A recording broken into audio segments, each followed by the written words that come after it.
গর্ভাবস্থায় একদম শেষ পর্যায়ে এসে সন্তানটি নর্মালে হবে না সিজারে হবে তা নিয়ে দুশ্চিন্তার শেষ নেই।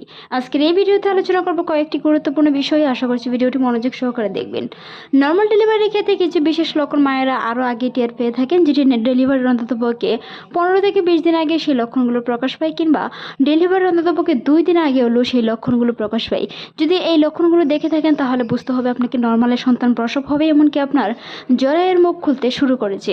বিশেষজ্ঞরা বলে থাকেন একজন মায়ের জরায়ুর মুখ 10 সেন্টিমিটারের বেশি যদি খুলে তাহলে নর্মাল ডেলিভারি সম্ভব হয়ে থাকে।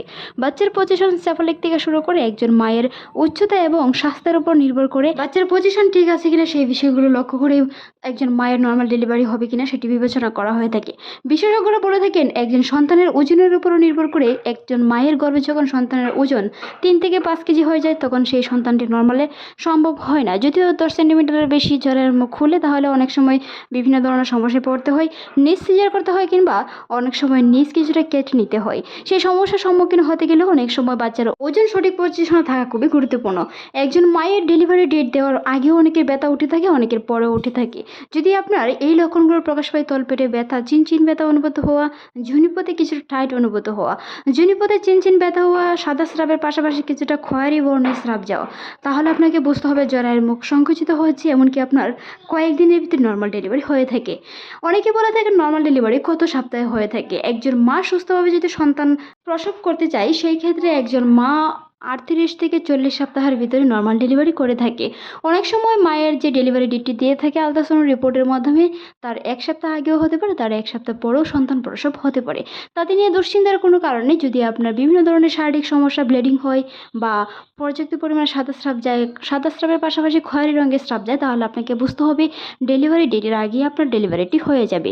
যদি সন্তানের নড়াচড়া কম অনুভূত হয়, কারণ গর্ভাবস্থায় প্রায় শেষের দিকে সন্তানের নড়াচড়া কিছুটা কম অনুভূত হতে পারে, আগের তুলনায় পেট ভারী মনে হতে পারে, পেট নিচ দিকে নামা শুরু হতে পারে, পেট কিছুটা ঢিলে বা অনুভূত হতে পারে, যোনিপথে চিনচিন ব্যথা থেকে শুরু করে পা দুটির জন্য ছিপিয়ে আনার মতো শরীর ক্লান্ততা অনুভব করা, এমনকি পর্যাপ্ত পরিমাণে ক্লান্তিতা অনুভব করার মতো অনুভূতি যদি হয়ে থাকে তাহলে আপনাকে বুঝতে হবে ডেলিভারি সময় আর বেশি নেই।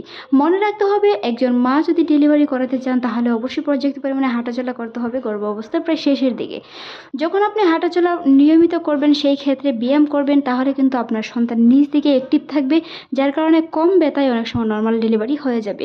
একজন মা মনে করেন নর্মাল ডেলিভারি হুট করে তীব্র ব্যথা হয়ে যায়। আসলেই একজন মার ব্যথাটা হয়ে থাকে 2 মিনিট পর পর ব্যথাটা শুরু হতে পারে, কারো ক্ষেত্রে 5 মিনিট, কারো ক্ষেত্রে সেটি 10 মিনিট পর পরও ব্যথাটা শুরু হতে পারে, কারো ক্ষেত্রে ব্যথাটা স্থায়ী হতে পারে, সেটি সময়ের সাথে সাথে।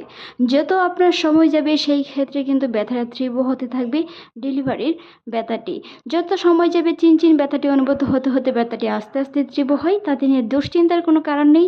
যদি আপনার জরায়ুর মুখ সংকুচিত বা জরায়ুর মুখ খুলতে থাকে তাহলে আপনাকে ডক্টর ইঞ্জেকশন দিয়ে কিন্তু নর্মাল ডেলিভারি করানো হয়ে থাকে, যদি আপনার ধৈর্যশীলতা এবং সাহস শক্তি থাকে।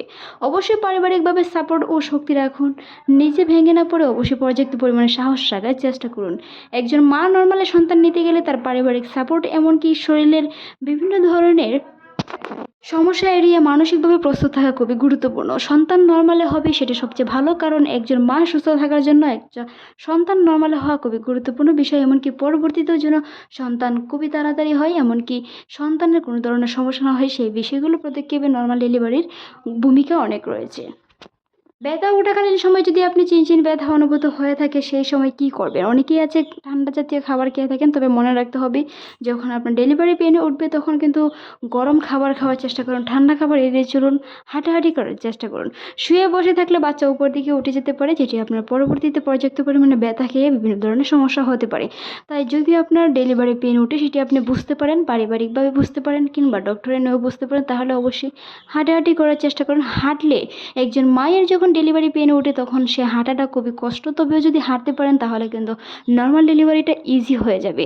একজন মার পেট যখন নিচ দিকে নেমে যাবে, পিনপিন ব্যথা শুরু হবে, ক্লান্তিতা অনুভূত হবে, পর্যাপ্ত পরিমাণে ব্লিডিং হবে, পর্যাপ্ত পরিমাণে সাদা স্রাবের পাশাপাশি খয়েরি রঙের স্রাব যাবে, যোনিপথ চিনচিন ব্যথা অনুভূত হতে হয়, এমনকি যোনিপথ কিছুটা নিচ দিকে নামার মতো অবস্থা হবে, তখনই আপনাকে বুঝতে হবে যে সন্তান প্রসবের সময় এগিয়ে আসছে।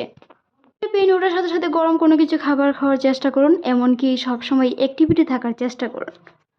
বাচ্চার নড়াচড়া খেয়াল করুন। যখন আপনার ডেলিভারি পেইন উঠবে তখন বাচ্চার নড়াচড়াটা খেয়াল করা যায় না, তবে পরবর্তীতে গর্ভাবস্থা একদম শেষ পর্যায়ে বাচ্চার নড়াচড়াটা খেয়াল রাখার চেষ্টা করুন ডেলিভারি পেইন ওঠার আগ পর্যন্ত।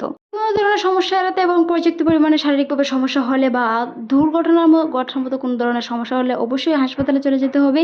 দেরি করা যাবে না, চিকিৎসকের পরামর্শ অনুযায়ী সবকিছু করতে হবে। ভিডিওটি এই পর্যন্ত ভালো লাগলে সাবস্ক্রাইব করুন। এতক্ষণ দেখার জন্য অসংখ্য ধন্যবাদ।